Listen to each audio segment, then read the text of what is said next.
करम भाविकवङ्कजबोधदिवाकरम् प्रतिदिनं प्रणमामि जिनेश्वरं प्रतिदिनं प्रणमामि जिनेश्वरं तेरे चरणों पर भगवान शीश दिन रात झुकाते हैं तेरे चरणों पर भगवान शीश दिन रात झुकाते हैं तूने त्यागी दुनिया सारी जोगी बनकर उम्र गुजारी तूने त्यागी दुनिया सारी योगी बनकर उम्र गुजारी तूने मारे ममता सारी गीत हम तेरे गाते हैं तेरे चरणों पर भगवान शीश दिन रात झुकाते संगम देव डिगाने आया जिनकी चले न कोई माया संगम देव डिगाने आया जिनकी चले न कोई माया गिर मस्तक आन झुकाया गीत हम तेरे गाते हैं तेरे चरणों पर भगवान शीश दिन रात झुकाते सर्वज्ञ सर्वदर्शी चरम तीर्थंकर अहिंसा के अवतार विश्व वंदनीय शासनपति श्रवण भगवान वर्तमान महावीर के पावन चरणों में कोटि कोटि वंदन। हृदय की अनंत अनंत आस्था के केंद्र संयम धन के दाता संसार सागर से तिरने का सन्मार्ग बताने वाले पूज्य गुरु भगवंत श्रवण सूर्य दिव्य विभूति 1008 श्री मरगर केसरी मिश्रनल जी महाराज साहब के पावन चरणों में कोटि कोटि वंदन। अहिंसा दिवाकर लोकमान्य संत शेरे राजस्थान वरिष्ठ प्रवर्तक पूज्य गुरुदेव श्री रूपचंद जी महाराज साहब के पावन चरणों में कोटि कोटि वंदन। मरुदरा भूषण संत शिरोमणि पूज्य प्रवर्तक गुरुदेव श्री शुकन मुनि जी महाराज साहब के पावन चरणों में कोटि कोटि वंदन। साधना की प्रतिमूर्ति सद्गुणों की उपासिका शरण मन्ना शांत दांत गंभीरा गुरुवरिया माँ सती श्री सज्जन कंवर जी महाराज साहब के पावन चरणों में कोटि कोटि वंदन। धर्म प्रेमी बंधुओं, शीलवती माताएं बहन, विवेक चूड़ामणि ग्रंथ के अंदर उपदेश दिया गया मोक्ष कारण सामग्र्या भक्ति रेव गरीयसी। मोक्ष प्राप्ति के जो मार्ग हैं उनके अंदर एक भक्ति के मार्ग को भी उत्कृष्ट मार्ग बताए। मनुष्य के पास में विशुद्ध ज्ञान हो और ज्ञान के ऊपर भक्ति की छाप लग जाए, भक्ति ज्ञान और भक्ति दोनों साथ में मिल जाए तो मणि कांचन योग होता है। शास्त्रों में इस बात की बहुत महिमा गाई हुई है कि एक तो हो आत्मा के अंदर सच्चा ज्ञान और एक हो आत्मा के अंदर भक्ति।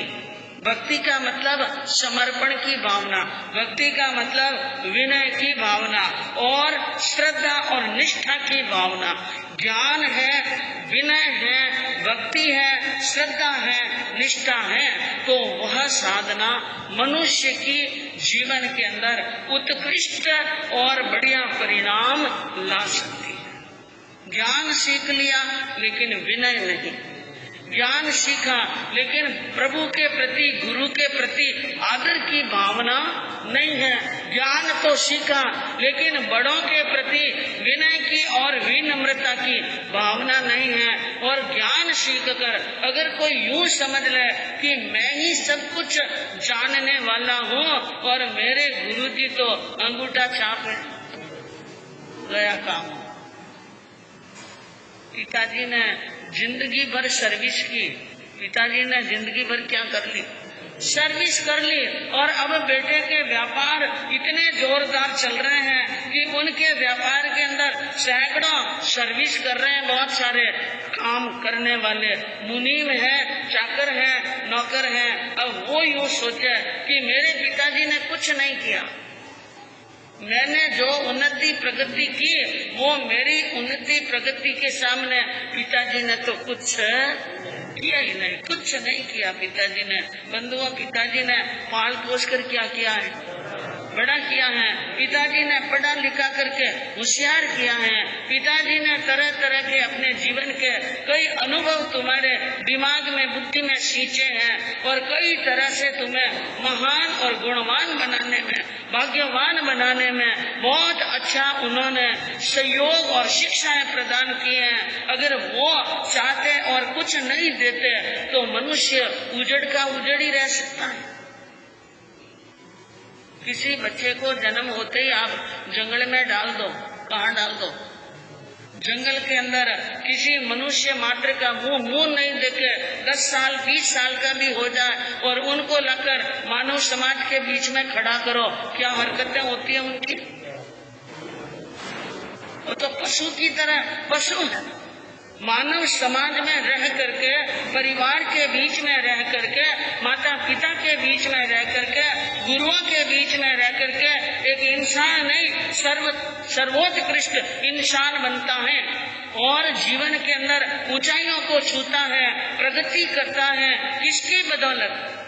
माता पिता, गुरु, समाज, सबका उपकार है। हम एक से नहीं सीखते हैं, जो हमारे संपर्क में आते हैं उन सब से सीखते हैं। इसलिए भगवान ने कहा, इसलिए ज्ञानियों ने कहा, माता पिता की सेवा करो, गुरु की सेवा करो और समाज की सेवा करो, जिससे हमने कुछ सीखा है। मानव समाज की सेवा करो और पशु जगत की, सबकी सेवा करो, क्योंकि मनुष्य बने हैं, मनुष्य का दायित्व है वो सबकी सेवा करे।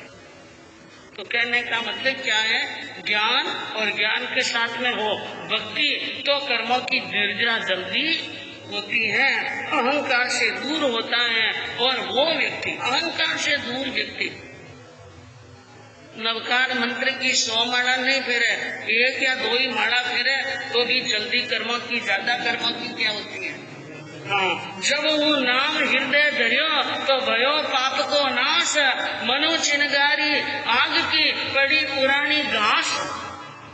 एक जप करने वाला जो सच्चे मन से शांति पूर्वक श्रद्धा के साथ में जाप करता है, उनको क्या अनुभव होता है?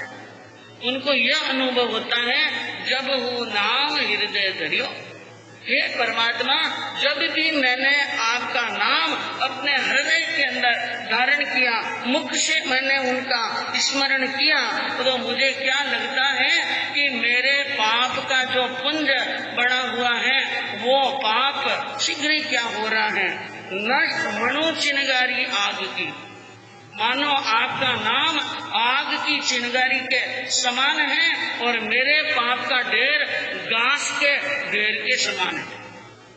और घास के ढेर में एक चिनगारी पड़ जाए, कितनी? हाँ, ज्यादा नाम स्मरण नहीं हो तो चिंता मत करो। मन को शुद्ध बना करके, मन को शांत बना करके, एकांत में बैठकर हम अपने भगवान के थोड़े से ही नाम लेंगे, लेकिन दिल से लेंगे तो भी कर्मों की क्या होगी?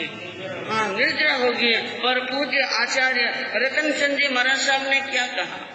अरे प्रभु तुम नाम जग्यो रे घट अंदर, तो सु करिए कर्म रतन चंद शीतलता व्यागी, हर पाप निलायक सायटरी, प्रात ऊट श्री शांति जिनंद सुमिरन कीजे घड़ी घड़ी। पूज्य आचार्य रतन हितेशी संघ चलता है, आपको मालूम है। पूज्य आचार्य क्रियोधारक एक रतन चंद जी महाराज साहब नाम के बहुत महान आदर्श पुरुष हुए, संत हुए, और जिन शासन की खूब प्रभावना की, उन्होंने प्रार्थना में लिखा, प्रभु तुम नाम जगो घट अंतर। हे परमात्मा, हे शांतिनाथ भगवान, जब आपका नाम मेरे घट के अंदर, हृदय के अंदर जगह धारण किया, तो शू करिए कर्म हरि। आपका नाम हृदय में हो तो ये कर्म क्या कर सकते हैं? ये कर्म कुछ भी नहीं कर सकते हैं। रतन चंद शीतलता व्यापी, आपका तो नाम लेने से ही रतन चंद जी कहते हैं कि मेरे घट में शीतलता व्याप गई है, और पापनी लाय कसाय टरी, पाप की लाय और कसाय की लाय शांत हो गई। इतने बड़े संत ने इतनी बड़ी बात की।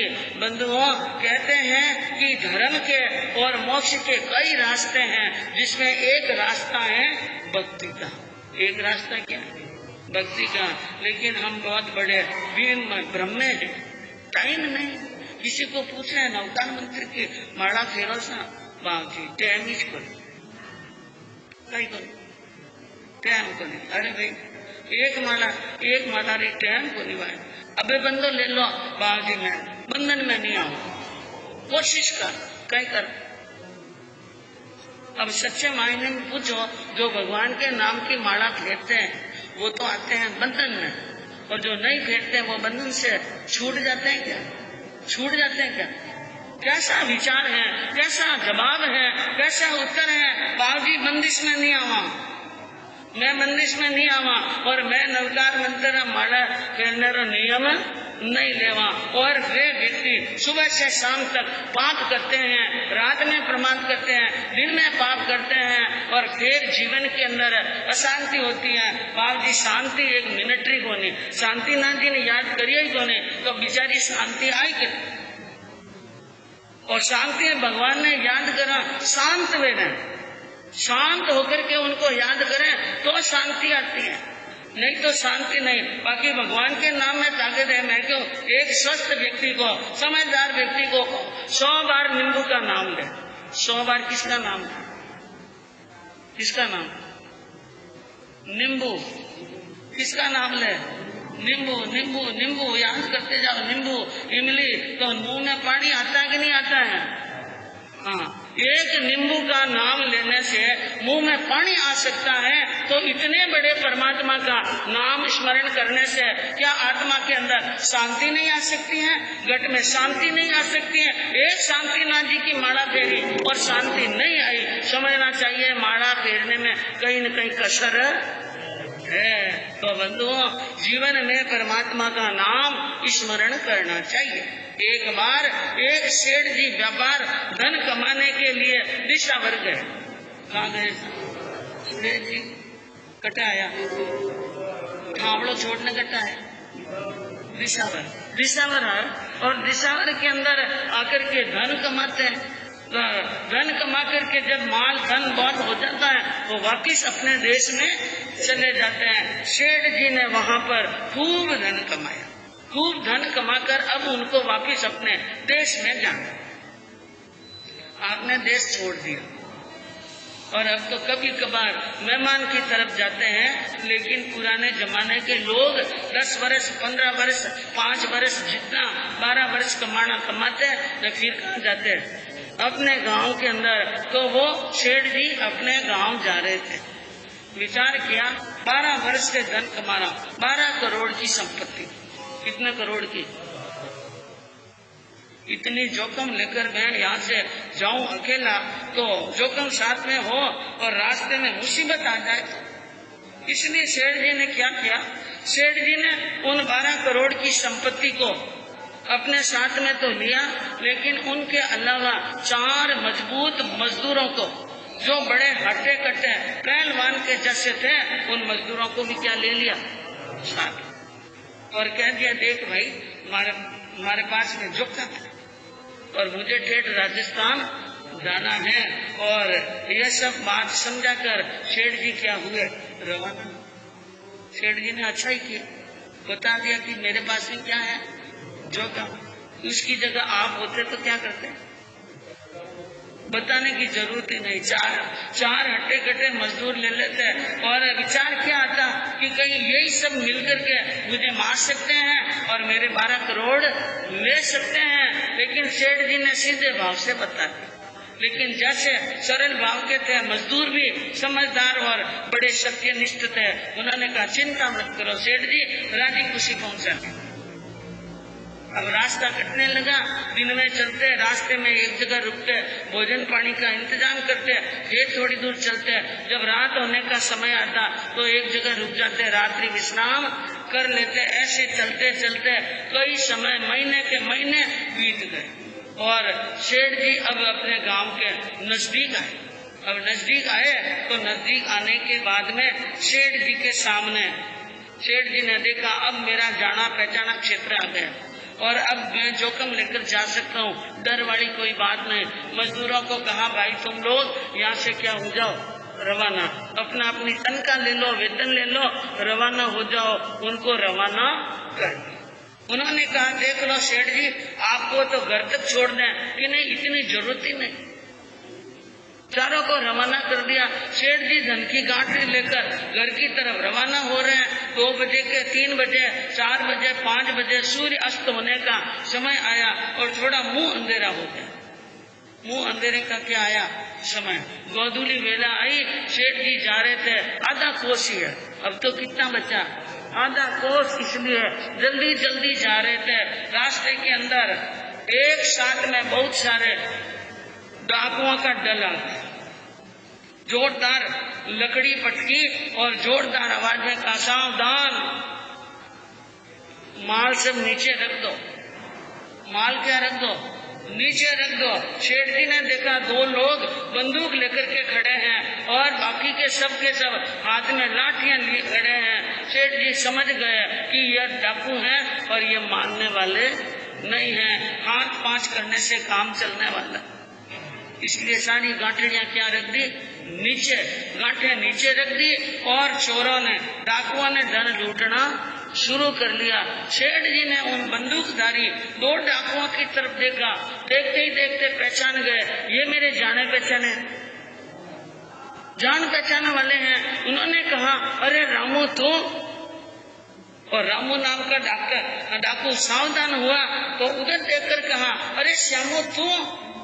अब रामू और श्यामू दोनों अपने नाम सुनकर चौकन्ने हो गए और वो भी विचार करने लगे सेठ जी हमारा नाम कैसे जानते हैं।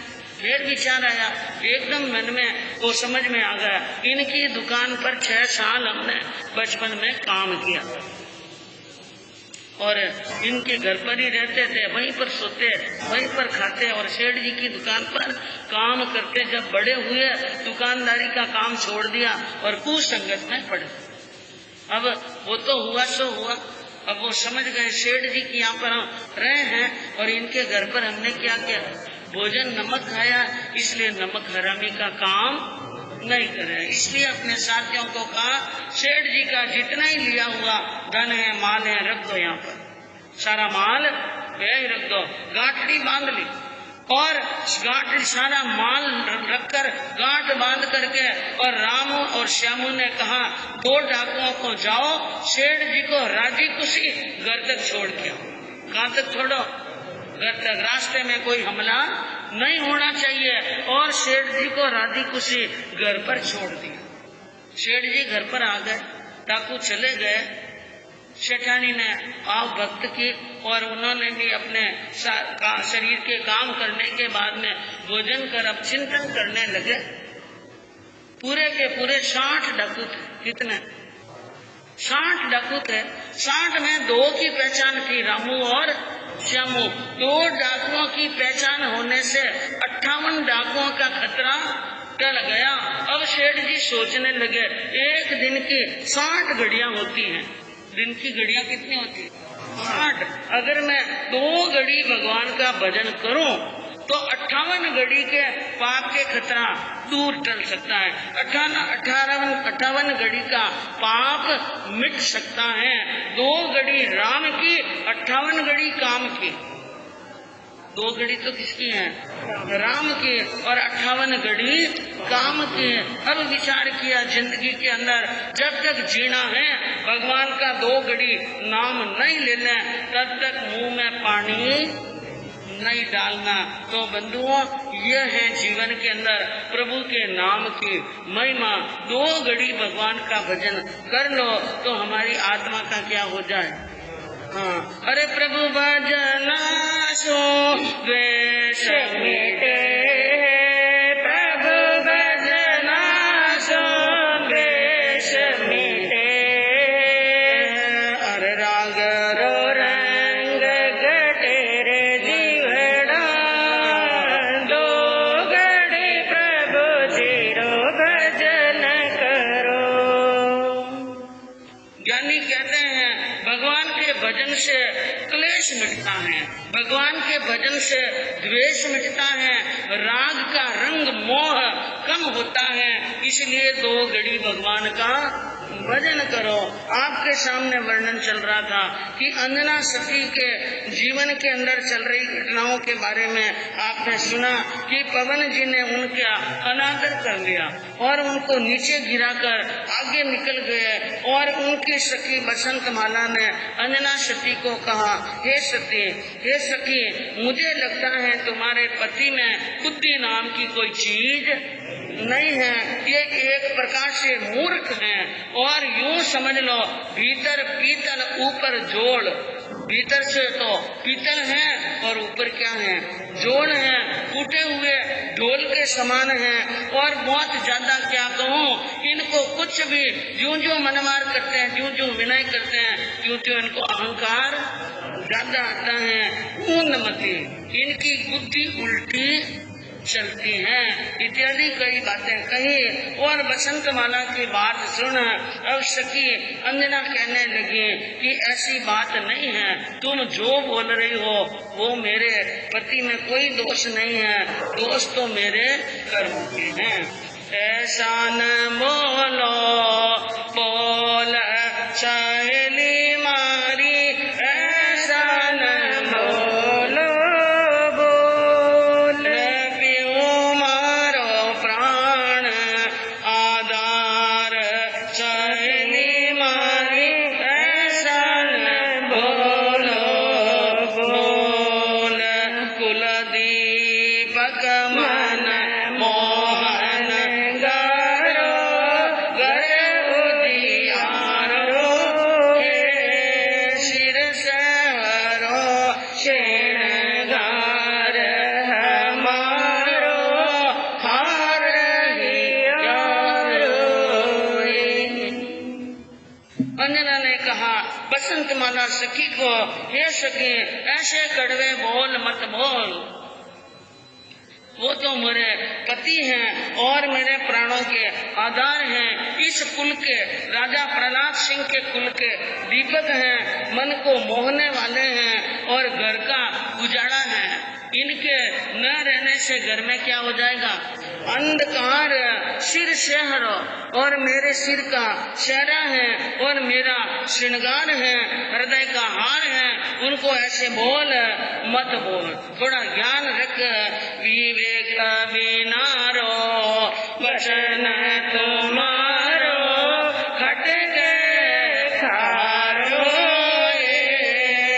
पति परमेश्वर कयो नीति में ही विचारो रे। अंजना ने कहा विवेक बिना विवेक के तुम कुछ भी बोल देती हो और अपना बोलने का ध्यान नहीं रखते। तुम्हारे वचन मुझे बहुत खारे लगते हैं और मेरे दिल के बीच में खटक रहे हैं। अरे नीति में कहा है कि पति तो परमेश्वर होते हैं। पति क्या होते हैं? परमेश्वर होते हैं। थोड़ा सोचो और सोच करके बात करो। इत्यादि बातें करती करती दोनों सखियां अपने महल के अंदर आ जाती हैं और महल में आकर अब अंजना अपने कर्मों पर ही विचार करती हैं। ये मेरे अशुभ कर्मों का समय है और अशुभ कर्मों का भुगतान चल रहा है। इन कर्मों को तोड़ने के लिए धर्म के सिवाय और कोई रास्ता नहीं है, इसलिए वो धर्म ध्यान के अंदर समय बिता रही हैं। और पवन जी वहाँ से रवाना हुए, उनकी चतुरंगी सेना लेकर आगे आगे जा रहे हैं। तीनों प्रथम मुकाम, रात पड़ने का समय आया, शाम का समय आया और मंत्री ने बुला करके सेनापति को आज्ञा दी कि रात्रि विश्राम यहाँ पर करना है, इसलिए शिविर बना दो, भोजन पानी की तैयारी करो और सब के सब यहीं पर रुक जाइयो। खान पान कर सैन्य सब खान पान की तैयारी करो। पवन जी का आदेश मिलते ही जल्दी जल्दी शिविर लग जाते हैं, तंबू तन जाते हैं, रसोईया रसोई बना रहे हैं और सेना के सभी सैनिक विश्राम ले रहे हैं। और भोजन तैयार होने पर भोजन करके और पानी पीकर सुख पूर्वक अपना अपना स्थान ढूंढकर आराम से लेट जाते हैं। पवन कुंवर अब मिले सती से, सुनिए कथा तमाम। अब पवन कुमार जी कैसे मिलते हैं अंजना सती से, कथा में क्या प्रसंग आगे चलता है। सब तो सो गए, सैनिक सो गए और हाथी घोड़े रथ पाल के सब विश्राम ले रहे हैं, लेकिन पवन जी और पवन जी का मित्र मंत्री का पुत्र सज्जन दोनों ही वहाँ पर बैठे हैं। पवन कुंवर जी बैठा ढोलिया डाल रे कहीं सज्जन रे, सज्जन संग कर बादड़ी जी, चकवो चक भी बैठा तरुरी डाल रे कहीं आई रे और आधी रातड़ी। पवन जी और उनका मित्र ढोलिया डालकर वहाँ पर बैठे बात कर रहे थे और बातें चल रही थी। और इधर उन वहाँ पर वृक्षों के ऊपर डाल पर बैठे हुए चकवा और चकवी, वो आधी रात का समय और चकवा चकवी वहाँ पर बैठे हैं और पवन जी और सज्जन बात कर रहे हैं। दोनों बात करे दिल खोल और बातों में कर रहा खूब किलोल। हंसी मजाक की क्या चल रही थी, बात चल रही थी, किलोल कर रहे थे और तोल तोल कर बोल रहे थे। हंसी मजाक के साथ में कई तरह की बातें, प्रेम प्रसंग की भी बातें वहाँ पर चली। और उनकी मीठी मीठी बातों के बीच में व्यवधान पड़ रहा है चकवी के रोने के करुण क्रंदन से। चकवी रो रही है और उनके रोने से उनकी बातों में क्या पड़ रहा है, विघन पड़ रहा है। तो चकवी के चहचहाट से पवन जी बेचैन हो गए और कुर्लाती हुई उन चकवी की तरफ देखकर और अपने मित्र से कहने लगे, पूछने लगे, ये पक्षी जो डाल पर बैठा रो रहा है, इसका क्या कारण होना चाहिए। चकवी क्यों ये शोर मचायो रे, चकवी क्यों ये शोर मचायो, चाह चाट लगायो, चकवी क्यों ये शोर मचायो। कारण रण में नई गति दिशे, जिन सूझिया घबरायो, बिन कारण ही क्यों कुरलावे, पतो पूरो नहीं पायो, चकवी क्यों यो रुदन मचायो। पवन जी ने पूछा, हे मित्र, ये चकवी क्यों रो रही है, ये चहचहाट क्यों कर रही है। मैं देख रहा हूँ यहाँ पर रोने का कोई कारण तो दिखाई नहीं दे रहा है, फिर भी ये बहुत घबराई हुई है और रुदन कर रही है। इनका कोई पता ही नहीं लगा रोने का, चहचहाट करने का, रुदन करने का, कुर्लाने का समझ में नहीं आ रहा है। ये बात पूछी है अपने मित्र को और उनका सज्जन मित्र इस प्रश्न का क्या जवाब देता है बंधुओं, आगे सुनने से मालूम पड़ेगा। आने वाली 2 अक्टूबर को